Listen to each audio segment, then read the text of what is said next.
Okay, let's go straight back to retired CIA analyst and whistleblower David-macmichael. This is a short segment, so let's get right to it. We appreciate you joining us, sir.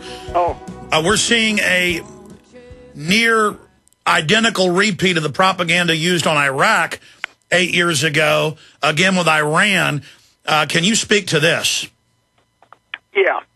This has been going on for a very long time, and I call it the creation of a false crisis involving Iran and its nuclear program.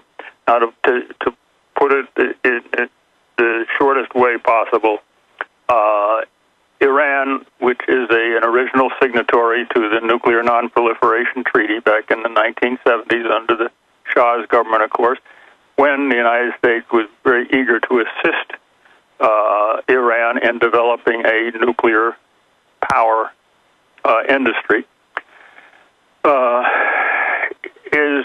has been charged since the overthrow of the Shah and the establishment of the Islamic Republic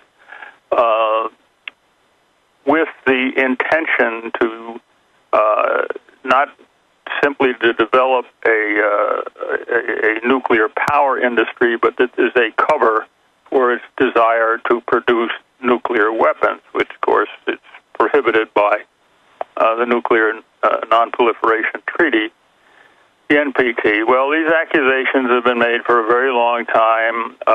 The Iranians have insisted, as a matter of fact, their chief spiritual leader, and I have my problems with the Sharia types who dominate a certain aspect of Iranian public life. They have emphasized, even in that period, that Islamic law prohibits the manufacture or use of these weapons of mass destruction, nuclear weapons, and so forth.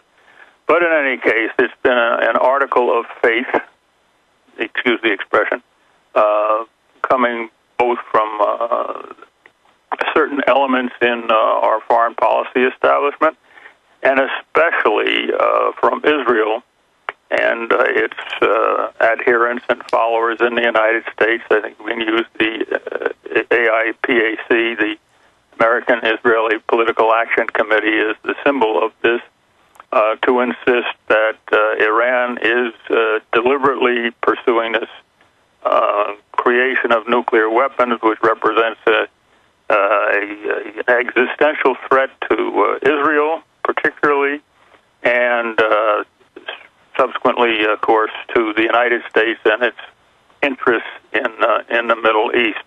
Now, I should emphasize that the IAEA, the International Atomic Energy Agency, which is charged under the Nuclear Non-Proliferation Treaty to investigate and the nuclear programs of every country in the world, consistently found that Iran was not engaged in or intending the production of nuclear weapons. 3 years ago, there was a national intelligence estimate. These are products produced by the National Intelligence Council, the grouping of all the United States intelligence agencies,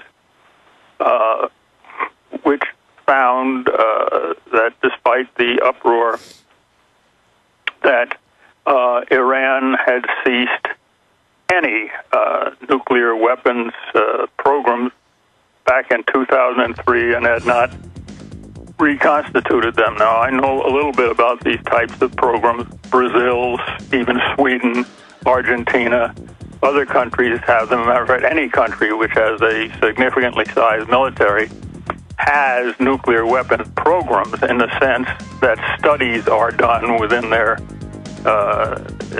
military. David-macmichael, we've got a break. We're back in 70 seconds. We'll continue where we left off. Stay with us. Well, AP, Reuters, French news agency, they've all got the same headline. Israel has 8 days to hit Iran's nuclear site. That's the former U.S. ambassador to the UN, Bolton. They've got Jeffrey Goldberg, the admitted Israel operative, running around saying we've got to do it at the New Atlantic. All of this is happening. And we're talking to a former senior CIA analyst who also worked at the National Intelligence Council, who found 3 years ago that Iran was a decade away from a nuke and that they'd suspended their program. And, of course, that's what the council had said about Iraq's WMDs that had been suspended in the early 90s. But they just created a new office in the Pentagon to put out this info. So we're seeing the same thing now.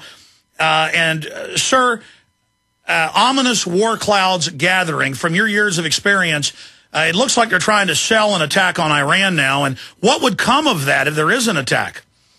Well, I mean, if there were an attack, and of course what kind of an attack, and I think what most people have in mind, reflecting the rhetoric coming out of Tel Aviv, is that this would be an Israeli aerial attack on Iraq's nuclear installations, and that the United States, that this could not happen without either an open or a tacit approval by the United States government, because the aircraft would have to overfly areas controlled by the United States, Iraq, for example. And so this has become a major issue. As you point out, the one thing you didn't point out, of course, is that as of yesterday, the long-planned Russian designed and assisted nuclear power plant at Bushehr in Iran was open because the Russians delivered to the plant the nuclear fuel to get it running. It has not yet been installed, and that's what gets to this 8-day thing that's been raised. It will take approximately another week to get all the fuel in there, and it's being argued by Bolton and others that the plant must be destroyed before the fuel is in there, because if the fuel is there and then it is bombed, then you set up a Chernobyl type situation with radioactive material spreading all over the whole Middle East, which is kind of suicidal for anybody that gets involved in this. This has been magnified, if you will, and publicized very highly by this article by Jeffrey Goldberg, whom you rightly describe as basically an Israeli asset, if you will, in the United States, in the Atlantic Monthly, which showed it really is focused as much on our current United States government, the Barack Obama administration, that the only way the United States can really prevent Israel from carrying out such an attack is by itself taking a more direct military, paramilitary, economic role in forcing the Iranian government to abandon its current nuclear power program.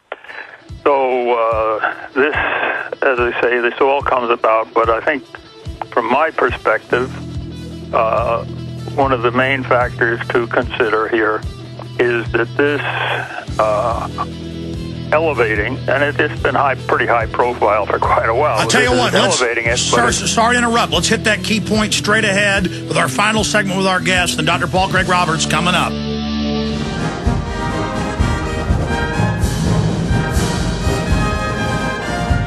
Well, he was a senior CIA analyst, of course, in the Marine Corps before that, in intelligence. And he's a famous, well-known whistleblower who exposed fake intelligence back in the 80s. And it's the same story, just on a bigger scale. If you look at even the hawks in government, they admit that an attack on Iran, and they published 3 years ago some of the attack plans, hundreds of sites, their Navy, their power plants, their bridges, their infrastructure being annihilated, a crime against humanity. Our government has overthrown Iran in '53. It's done all sorts of horrible things to them, covert operations. Bush Cy Hirsch 6 years ago reported on this. 2 years after that, 4 years ago, the White House put out a press release saying, yes, we're running 4 different sectarian groups, 3 of them Al-Qaeda related, Wahhabis connected out of Saudi Arabia, inside Iran, sabotaging and staging terror attacks. I mean, this is admitted. It's like Bush 2 months ago came out and said, yeah, I ordered torture, and I'd order it again, but he sent people to prison that followed his memos from John Yoo and from Alberto Gonzales, the Attorney General. It's so criminal. And now with Obama, it's continuing, and we left off with the former, IDF prison guard, Jeffrey Goldberg, writing in the Atlantic that America, the United States, needs to attack Iran. And most analysts think it could trigger World War III, but regardless, it's going to double or triple oil prices, a global jihad, not fake terror, real attacks are going to begin. And I think, sir, that they want to invoke this clash of civilizations. They want to stir up the Muslim hornet's nest in Central Asia, into the Middle East, and then into Eastern Europe and the United States. I mean, specifically, what do you think the grand design here is? What is AIPAC looking for? What are the hawks at the Pentagon looking for? And do you believe they are moving towards a green light on an attack on Iran? Well, I would agree with your last point. They are moving toward it. The likelihood of giving this green light is greater than it was, let's say, a year and a half ago, when especially the Israelis were in some sort of a panic trying to figure out what the Obama administration's actual policy in the Middle East would be. And they've been, I think they've been relieved. I think they have the very strong elements directly within the White House. I need merely say rahm-emanuel, and there are several others very close in the so-called national security. Admitted member of the Israeli military. White House chief of staff. Rahm-emanuel is, he's right there as basically an Israeli representative in the White House, and he's very hawkish and so forth. Now, that said, I'd like to refer your listeners, our listeners at this point, to the comment which Martin Indyk, the former U.S. ambassador to Israel and currently a vice president of the Brookings Institution here in Washington, commented on the Goldberg article and came up with the conclusion that the United States was more likely than Israel to bomb Iran. In other words, if in fact the United States determines that Israel would go ahead with this and that the United States would be put in a bad position, if you will, by moving effectively to prevent Israel from doing it, then the United States would be more likely to take the action to destroy the installations at Bushehr and show its determination. This would really be, Obama's complete transformation into the new Bush in there. And I think there is that Indyk certainly knows the region. Makes a certain amount of sense in coming to this conclusion. The point I was going to make before we went to break last time, which makes this whole situation less predictable and more chancy than it was before. This is happening in the middle of the run-up to the congressional elections this fall. And God knows the Republican Party will play the Israeli card on this one.